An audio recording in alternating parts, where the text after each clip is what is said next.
Yeah, welcome to Vanderbilly.com. Today we're going to look at a song that was written by Bobby Hebb in 1963 when he was rebounding from the twin tragedies of JFK's assassination and his brother's murder, which occurred within about 3 days of each other.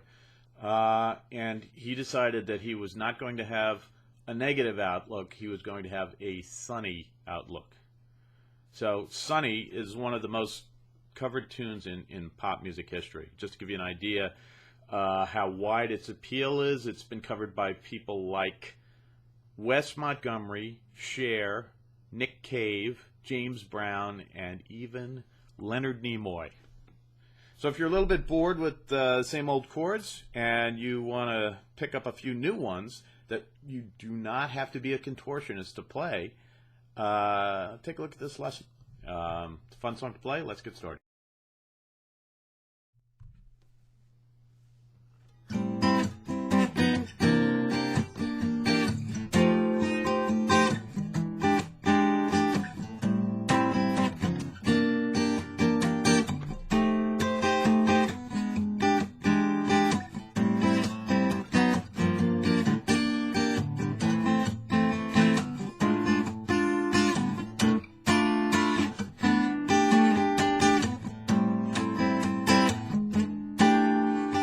Sunny,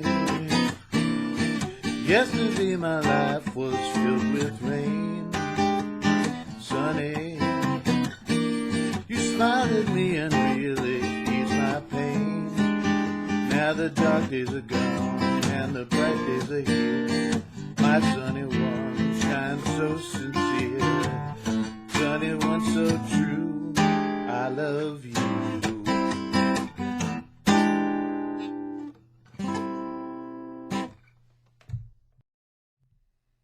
Okay, these chords in this song are relatively easy to play and will sound pretty cool.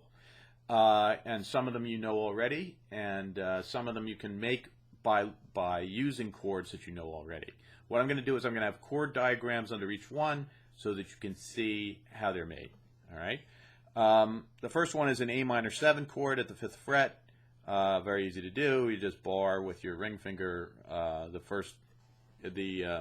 D, G, B, and E strings, and then reach over with either one of these fingers and get that A note at the 5th fret of the 6th string and get. And then the next chord in the verse is a D flat 9, very similar to that chord, but you've played this chord before, believe me. You just bar the first 3 strings, bring this down on the D string at the 3rd fret, and bring this down on the A string at the 4th fret. All right, and then the next one's a C9. Just move this down 1 fret. Then comes something that sounds complicated. It's an F6-9 chord, but in fact, if you take this C9 and you move all the way up to the 8th fret, here's the 8th fret, here's the 7th, and then you take this finger and just move it off the G string and bar that with this finger, you get this, which is an F6-9. And then the only other chord in the verse is the Hendrix chord, which is, take a look at the diagram, but I think most of you have probably played it before. And then you repeat. So it's 4 beats. It's 4 beats per measure and 3 beats of A minor 7. 1, 2, 3, D flat 9, 1, and then C9, 4. Then that F6-9. Then the Hendrix chord 4 times.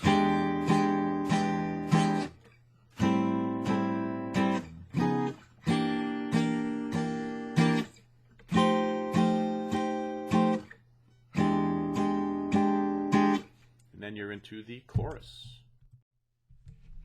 Okay, the chorus, you're going to start off with the same A minor 7 chord, and you're going to play the 3 beats. Then just drop it 1 fret to an A flat minor 7, and then down to a G minor 7, 1 more fret down, 3 beats. And then play that same C9 chord you played before. So that part again is just...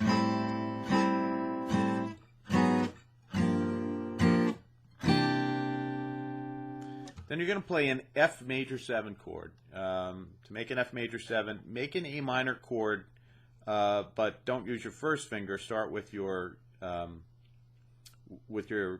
index or your middle finger. I'm sorry, and just so make an A minor, and then take that first finger and cross over to the 6th string, the 1st fret, to the F, and mute the A string with that, and you get...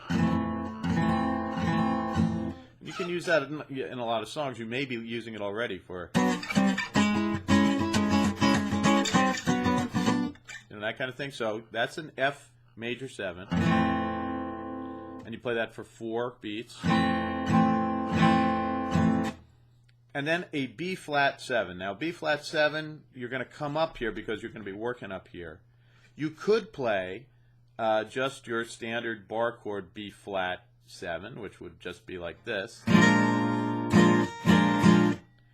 But the way the arrangement I know plays it, you take a D shape, make a D shape, move it over one set of strings, then come all the way up here to the 6th fret, all right? And then I just grab this B flat with my thumb, like this, and you mute the A string, of course, and you get...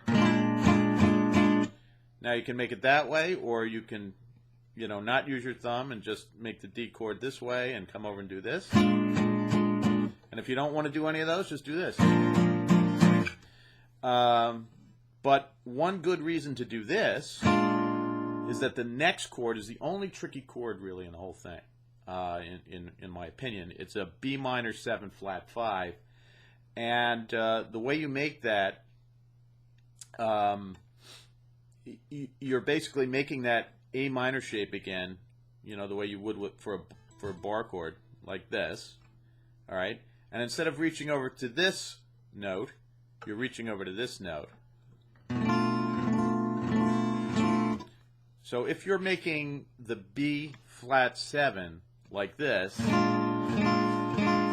all you have to do is change this and move this down, and you got sunny one so, and then you're over to that E7 sharp 9 Hendrix chord again. True, sunny one so true, I love, and then it's just back to the A minor 7 for 4 beats, and the turnaround is the Hendrix chord again. And of course, you don't, you jazz it up, and that particular chord, I usually just hit it once and let it hang for 4 beats, and then back to it. But that's the basics of the song, and so you can see that even though you got some very interesting chords going on here, you don't have to do anything too complicated to get there. So I hope you enjoy playing that. Send me a PM if you have any questions.